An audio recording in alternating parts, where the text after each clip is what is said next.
হঠাৎ করে বিকট আওয়াজে চোখ ঘুরে গেল সবার। তাকাতেই চোখে পড়ল ভয়ঙ্কর সড়ক দুর্ঘটনার হাত থেকে বেঁচে যাওয়া একটি দৃশ্য।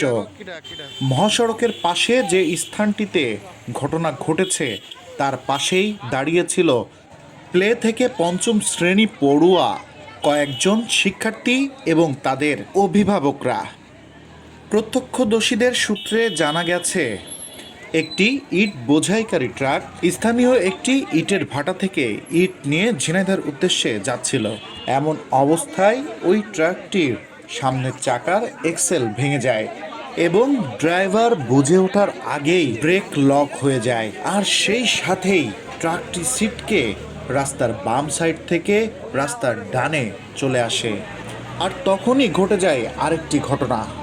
ট্রাকের পেছনে ইটের উপরে বসে থাকা এক হেল্পার, সেও তার নিজের ব্যালেন্স হারিয়ে ছিটকে মহাসড়কের উপরে পড়ে তার মাথা ফেটে যায় এবং সে গুরুতর আহত হয়। এ অবস্থায় দেখে স্থানীয়রা ছুটে এসে তাকে উদ্ধার করে। এরপরে তাকে হাসপাতালে পাঠানো হয়। ঘটনার সাথে সাথেই স্থানীয়রা ঘটনাস্থলে জড়ো হতে থাকে। সে সময় ট্রাকের সাথে উপস্থিত কে কে ছিল সে বিষয়ে তখন জানা যায়নি, কিন্তু যতটুকু জানা গেছে তারা স্থানীয়ই হবে এবং যে ব্যক্তিটি আহত হয়েছে তার বাড়ি ঝিনাইদহ জেলার ভেতরে বলেই জানা গেছে। তবে আল্লাহর অশেষ রহমত থাকায় আজকের এই দুর্ঘটনাটি অনেক বড় দুর্ঘটনায় রূপ নিতে পারত। এই ট্রাকটি মাসুদ এন্টারপ্রাইজের একটি ট্রাক বলে জানা গেছে।